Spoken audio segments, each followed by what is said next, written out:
아들 레미한테 고려장 당하고 응징했습니다. 2025년 겨울 대구의 폐방직 공장은 차가운 안개 속에 잠겨 있었다. 이용남 할머니 올해 68, 한때 공장 식당에서 국수를 뽑던 손은 이제 아들 재민이 마련한 아파트 부엌에서 아침을 준비하고 있었다.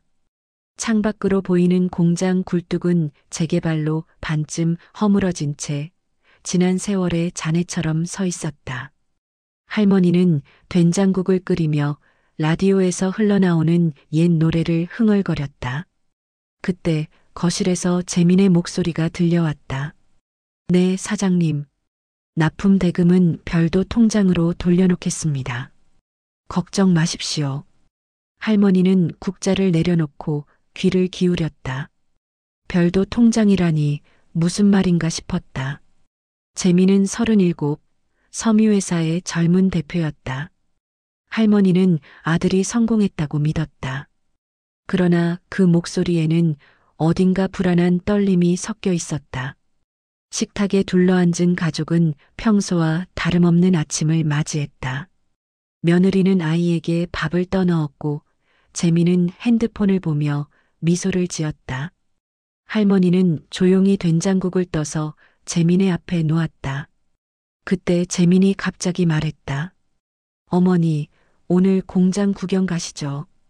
예전 일터를 다시 보시면 추억이 새록새록할 거예요. 할머니는 고개를 끄덕였다. 공장이라면 그곳은 할머니의 청춘 그 자체였다. 40년 전 식당에서 국수를 뽑으며 아들을 키웠던 날들. 재민이 어린 시절 선물로 준 실타래 목걸이가 아직도 서랍 속에 있었다. 뒷면에 1985.11, 15라고 새겨진 그 시절의 약속 같은 물건이었다. 할머니는 목걸이를 꺼내 목에 걸었다. 낡은 실은 색이 바랬지만 여전히 단단했다. 가족은 차를 타고 공장으로 향했다. 겨울 햇살은 희미했고 공장 입구는 재개발 현장으로 변해 있었다. 철골 구조물 사이로 바람이 스며들었다. 할머니는 차에서 내리며 공장의 냄새를 맡았다. 기계 기름과 먼지가 섞인 오랜 기억의 향기였다. 재민은 할머니의 팔을 부축하며 휴게실로 안내했다. 어머니, 잠시 쉬세요. 화장실 좀 다녀오시죠. 할머니는 고개를 끄덕이고 휴게실로 향했다. 문을 열고 들어서자 낡은 소파와 먼지 쌓인 테이블이 눈에 들어왔다. 할머니는 가방을 내려놓고 화장실로 걸어갔다. 그런데 이상했다. 휴게실로 돌아오자 차가 보이지 않았다. 할머니는 창밖을 내다보았다. 주차장은 텅 비어 있었다. 재민의 차, 며느리, 손자 모두 사라졌다. 할머니는 가방을 열었다. 지갑 속 3만 원과 실타래 목걸이만 남아 있었다. 할머니는 문으로 달려갔다. 차가운 바람이 얼굴을 때렸다. 공장 입구는 고요했다. 겨울바람이 폐방직 공장 휴게실 창문을 두드렸다. 이용남 할머니는 공중전화기를 내려놓고 벤치에 앉았다. 할머니는 가방을 꼭 끌어안았다. 지갑 속 3만 원, 그리고 목에 걸린 실타래 목걸이만이 전부였다. 창밖으로 공장 굴뚝이 희미하게 보였다. 40년 전 그 굴뚝 아래에서 국수를 뽑던 손은 이제 떨리고 있었다. 할머니는 실타래를 만졌다. 1985.11, 15라는 숫자가 손끝에 느껴졌다. 재민이 어린 시절 공장 식당에서 실을 엮어 만들어준 선물이었다. 그때는 순수한 약속이었다. 엄마, 이거 평생 간직해요. 재민의 목소리가 아직도 생생했다. 할머니는 휴게실을 둘러보았다. 먼지 쌓인 테이블, 찢어진 포스터, 그리고 꺼진 형광등. 이곳은 더 이상 그 공장이 아니었다. 재개발로 반쯤 허물어진 건물, 기억 속의 따뜻함은 어디에도 없었다. 할머니는 창가로 다가가 주차장을 내다보았다. 텅 빈 아스팔트 위로 바람에 날린 쓰레기가 굴러다녔다. 재민의 차는 흔적도 없이 사라졌다. 할머니는 가슴이 철렁 내려앉았다. 처음엔 장난이라 생각했다. 재민이 곧 돌아올 거라 믿었다. 하지만 시간이 흘렀다. 10분, 20분, 30분. 차가운 공기가 뼛속까지 스며들었다. 할머니는 실타래를 쥐었다. 손끝이 차가웠다. 그때 멀리서 차 소리가 들렸다. 할머니는 문으로 달려갔다. 그러나 지나가는 트럭일 뿐이었다. 할머니는 다시 벤치에 앉았다. 머릿속에 재민의 전화 목소리가 떠올랐다. 별도 통장으로 돌려놓겠습니다. 그 말은 단순한 사업 이야기가 아니었다. 할머니는 직감했다. 재민이 뭔가를 숨기고 있다는 것을. 그리고 지금 이 순간 할머니를 이곳에 남겨둔 이유도. 할머니는 눈을 감았다. 40년 전 공장에서 지은을 처음 만났던 날이 떠올랐다. 12살 소녀는 배고픈 눈으로 식당 문 앞에 서 있었다. 할머니는 국수 한 그릇을 떠주었다. 그때부터 지은은 매일 찾아왔다. 할머니는 지은에게 실타래를 엮는 법을 가르쳤다. 실은 끊겨도 다시 있는 거야. 그 말이 지금 할머니의 가슴을 다잡았다.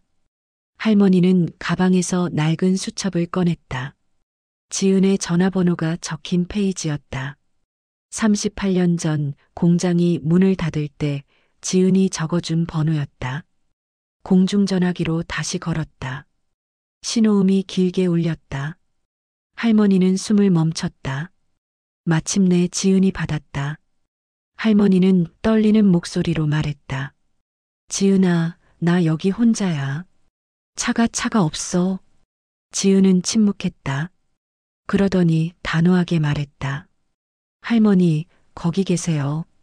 제가 지금 갑니다. 할머니는 수화기를 내려놓았다. 눈물이 볼을 타고 흘렀다. 그러나 이상하게도 가슴 한편이 단단해졌다. 할머니는 휴게실 창가에 섰다. 공장 굴뚝 너머로 해가 지고 있었다. 주황빛 하늘이 점점 어두워졌다. 할머니는 실타래를 쥐었다. 재민이 끄는 실, 그러나 할머니는 다시 잊기로 했다. 지은이 오기까지 할머니는 벤치에 앉아 기다렸다. 차가운 바람이 창문을 흔들었다. 공장 안은 고요했다. 그러나 할머니의 마음속에는 새로운 불씨가 타오르고 있었다. 실타래는 끊겼지만 이야기는 이제 막 시작이었다. 할머니는 목걸이를 만지며 속으로 다짐했다. 이 실을 다시 엮겠다고. 지은의 차가 폐방직 공장 앞에 멈췄다. 이용남 할머니는 벤치에서 일어나 문으로 걸어갔다. 차가운 밤 공기가 뺨을 스쳤다. 지은은 차에서 내려 할머니를 끌어안았다. 할머니는 잠시 말을 잊었다. 38년 만의 만남이었다. 지은은 이제 50대 초반 공장 재생 프로젝트를 이끄는 디자이너였다. 할머니는 지은의 어깨 너머로 공장 굴뚝을 보았다. 달빛 아래 굴뚝은 검은 그림자처럼 서 있었다. 할머니는 가방을 꼭 쥐었다. 실타래 목걸이가 목에 걸려 있었다. 지은은 할머니를 차에 태우고 작업실로 향했다. 도로는 고요했고 가로등 불빛만이 길을 비췄다. 작업실은 공장 근처 창고를 개조한 공간이었다. 나무 테이블, 스케치북, 그리고 실타래로 만든 조명이 천장에서 드리워져 있었다. 할머니는 소파에 앉았다. 지은은 따뜻한 차를 내왔다.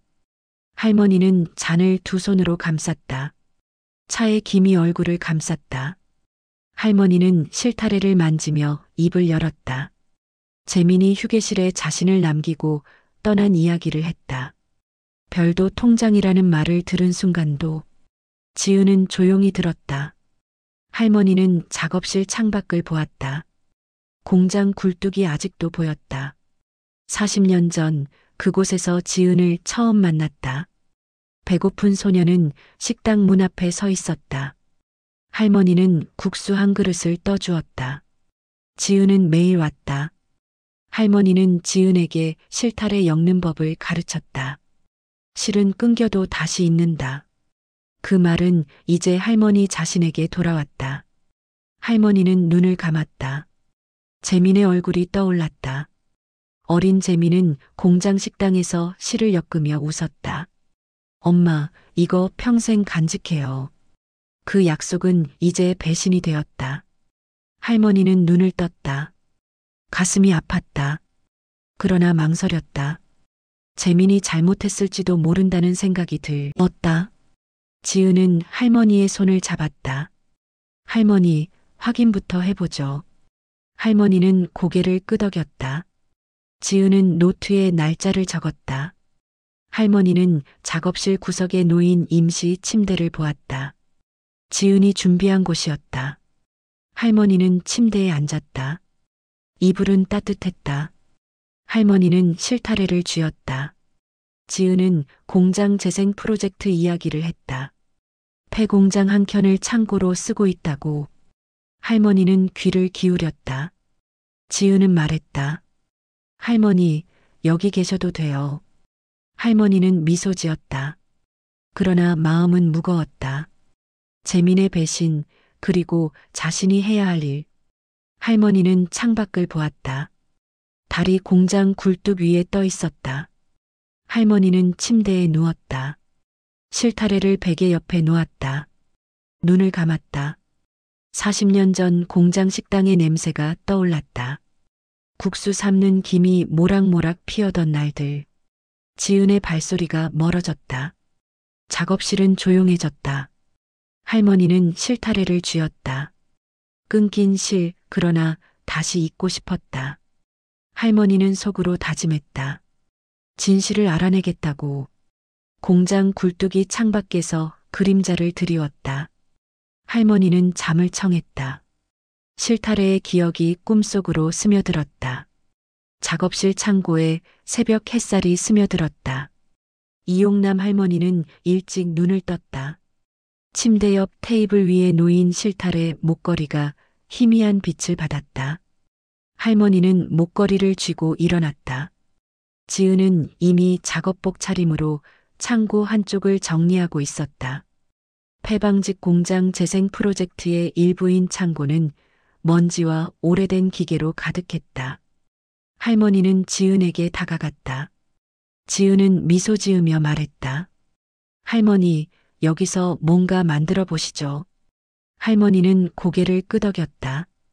할머니는 허브차 레시피를 생각했다. 40년 전 공장 근로자들에게 내주던 따뜻한 차였다. 할머니는 창고 구석에 놓인 허브통을 열었다. 민트와 캐모마일 향이 퍼졌다. 할머니는 주전자에 물을 올리고 허브를 우려냈다. 지은은 테이블을 닦으며 말했다. 할머니, 이 공간 찻집으로 하면 어떨까요? 할머니는 차를 따르며 고개를 끄덕였다. 실타래 찻집, 이름이 자연스럽게 떠올랐다. 그때 지은의 핸드폰이 울렸다. 뉴스 알림이었다. 지은은 화면을 보았다. 재민의 섬유회사가 조사받는다는 기사였다. 할머니는 차 잔을 내려놓았다. 가슴이 다시 철렁 내려앉았다. 할머니는 실타래 목걸이를 만졌다. 할머니는 지은에게 아들의 통화 내용에서 들은 것들을 이야기해줬다. 할머니는 죄책감을 느꼈다. 아들을 배신하는 기분이었다. 그러나 진실을 외면할 수 없었다. 할머니는 허브차를 한 모금 마셨다. 따뜻함이 목을 타고 내려갔다. 지은은 기자 친구에게 연락했다. 할머니는 옆에서 들었다. 할머니는 창고 벽에 걸린 거울을 보았다. 주름진 얼굴, 그러나 눈빛은 단단했다. 지은은 전화를 끊고 다가왔다. 기자 친구가 확인해 보겠대요. 할머니는 고개를 끄덕였다. 찻집 오픈 준비가 계속되었다. 할머니는 주전자를 닦았다. 실타래 테이블 위에 차 잔을 놓았다. 창고는 점점 찻집의 모습을 갖췄다.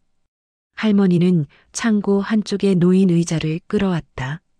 할머니는 허브차를 다시 우렸다. 향이 창고를 가득 채웠다. 할머니는 창밖을 보았다. 공장 굴뚝이 여전히 서 있었다. 그러나 이제는 두렵지 않았다. 할머니는 실타래를 테이블에 놓았다. 찻집은 거의 완성되었다. 지은은 오픈 날짜를 정했다. 할머니는 고개를 끄덕였다. 실타래 찻집, 새로운 시작이었다. 할머니는 목걸이를 다시 걸었다. 끊긴 실, 그러나 이제는 자신이 있는 실이었다. 창고 안은 따뜻했다.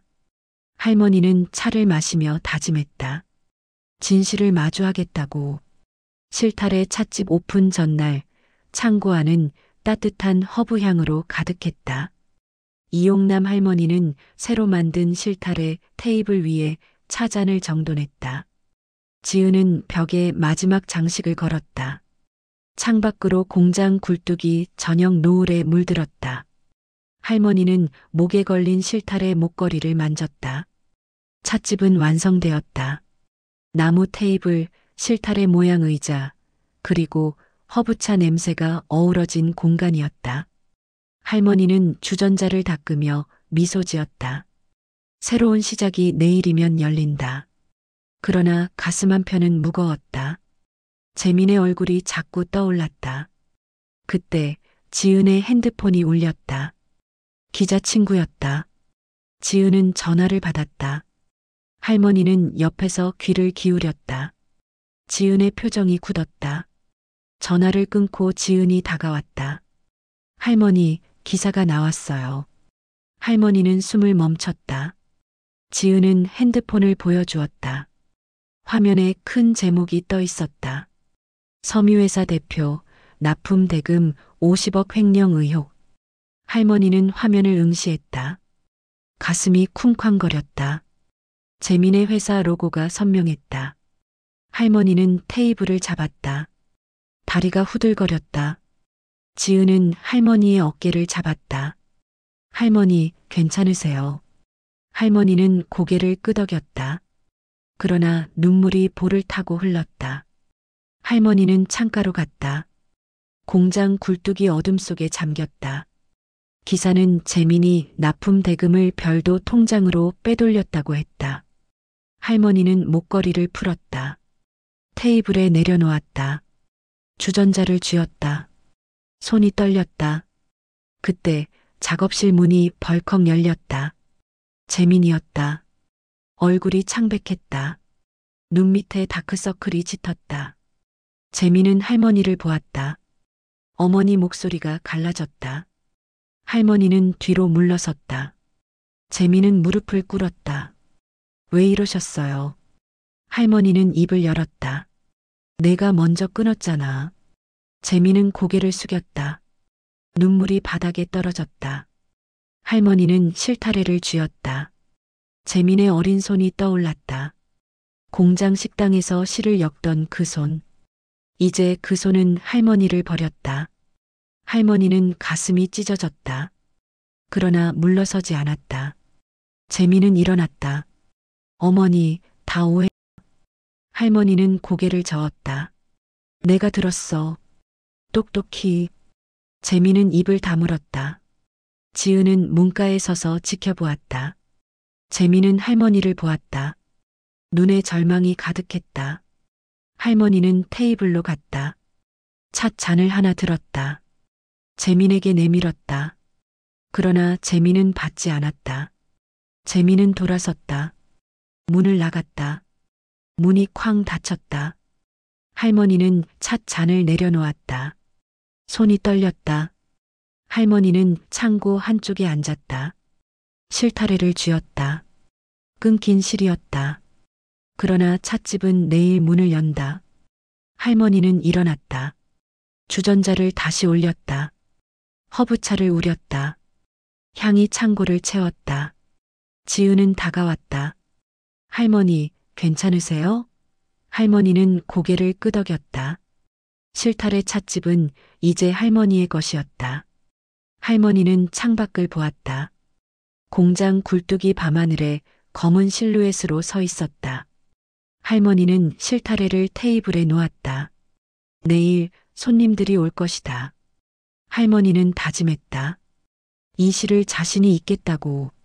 찻집은 새로운 짜임의 시작이었다. 실타래 찻집이 문을 연 지 한 달, 폐방직 공장 창고는 이제 따뜻한 허브향과 사람들의 웃음소리로 채워졌다. 이용남 할머니는 매일 새벽 5시에 눈을 뜨고 주전자를 올렸다. 민트와 캐모마일, 레몬밤이 어우러진 차가 끓으면 창고 안가득 향기가 퍼졌다.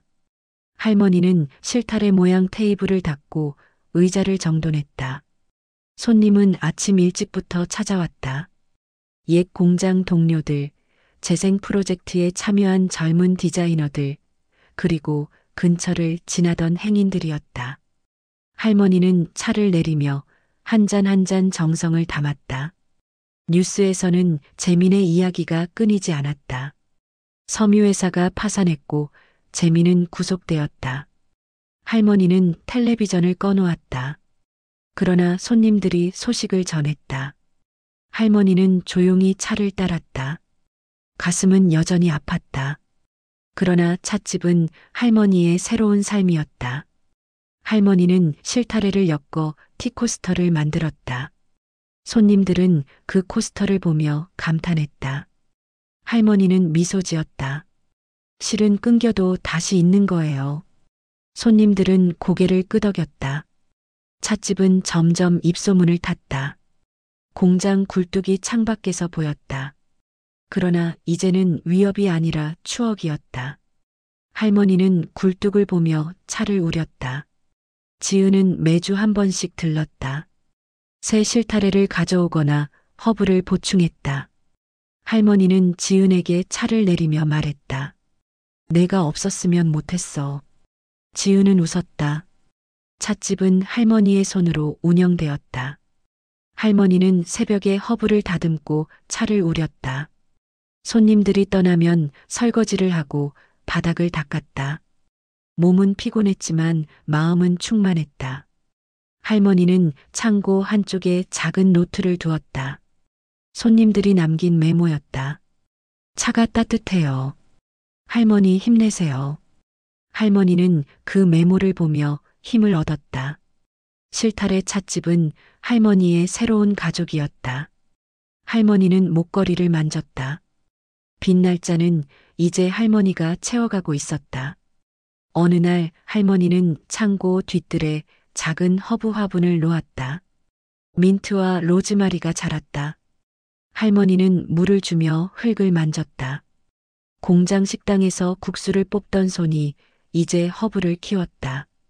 할머니는 화분을 보며 미소 지었다. 삶은 계속되었다. 재민의 소식은 점점 멀어졌다. 할머니는 더 이상 뉴스를 찾지 않았다. 찻집은 할머니의 전부였다.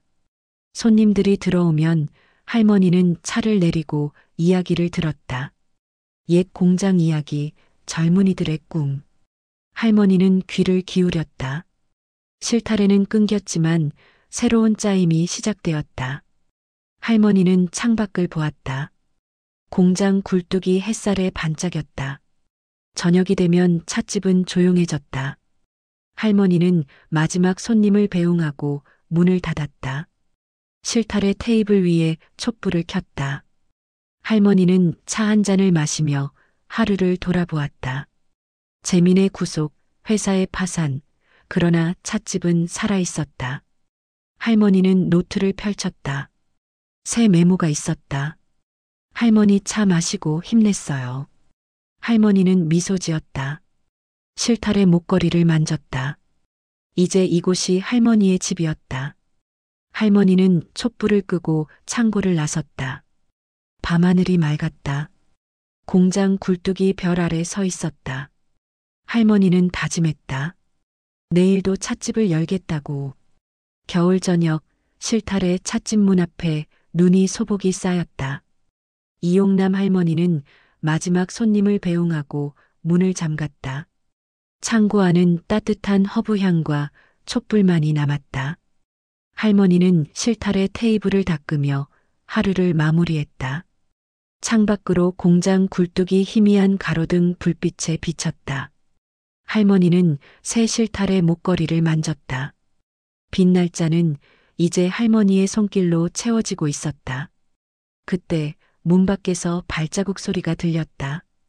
할머니는 귀를 기울였다. 눈 위를 밟는 소리였다. 할머니는 문으로 다가갔다. 유리창 너머로 그림자가 보였다. 작업복 차림의 남자였다. 할머니는 문을 열었다. 차가운 바람이 몰려왔다. 재민이었다. 얼굴은 수척했고 눈밑은 검게 물들었다. 작업복은 낡고 더러웠다. 재민은 할머니를 보았다. 눈에 눈물이 고였다. 할머니는 문틀을 잡았다. 가슴이 다시 쿵쾅거렸다. 재민은 입을 열었다. 어머니 목소리가 떨렸다. 할머니는 한 걸음 뒤로 물러섰다. 실타래 테이블이 눈에 들어왔다. 할머니는 테이블로 갔다. 새 실타래에 한 뭉치를 집었다. 재민은 문 앞에 서 있었다. 눈이 내리고 있었다. 할머니는 실타래를 쥐고 재민에게 다가갔다. 재민은 무릎을 꿇으려 했다. 할머니는 고개를 저었다. 할머니는 실타래를 재민의 손에 쥐어주었다. 재민은 실을 받았다. 손이 떨렸다. 할머니는 재민을 보았다. 어린 시절 공장 식당에서 실을 엮던 그 손이 떠올랐다. 이제 그 손은 죄수복을 입었다. 할머니는 가슴이 아팠다.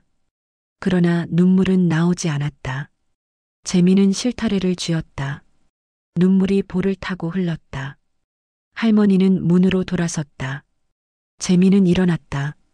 실타래를 가슴에 안았다. 할머니는 문을 닫았다. 문이 쾅 소리를 냈다. 할머니는 문에 기대었다. 숨을 고르며 눈을 감았다. 재민의 발소리가 멀어졌다. 눈 위를 밟는 소리가 점점 작아졌다. 할머니는 창가로 갔다. 재민의 뒷모습이 보였다. 작업복이 눈 속에서 작아졌다. 할머니는 실타래 목걸이를 만졌다. 끊긴 실은 이제 재민의 손에 있었다. 할머니는 테이블로 돌아갔다. 촛불을 켰다. 허브차를 한 잔 우렸다. 향이 창고를 채웠다. 할머니는 차를 마시며 창밖을 보았다. 눈이 쌓인 공장 굴뚝이 보였다. 재민의 그림자는 사라졌다. 할머니는 실타래 테이블을 만졌다. 새로운 짜임이 시작되었다. 할머니는 노트를 펼쳤다. 빈 페이지에 글을 적었다. 실은 끊겨도 다시 읽는다. 할머니는 펜을 내려놓았다. 창고 안은 고요했다. 할머니는 촛불을 바라보았다. 불꽃이 흔들렸다. 할머니는 일어났다. 문을 잠갔다. 실타래 찻집은 이제 할머니의 전부였다. 할머니는 창고 한쪽 침대에 누웠다. 실타래 목걸이를 베개 옆에 놓았다. 눈을 감았다. 재민의 얼굴이 떠올랐다. 그러나 이제는 멀어졌다. 할머니는 숨을 고르며 잠을 청했다. 창밖으로 눈이 계속 내렸다. 공장 굴뚝은 눈 속에 잠겼다. 할머니는 다짐했다. 내일도 찻집을 열겠다고. 실타래는 끊겼지만 새로운 이야기가 시작되었다.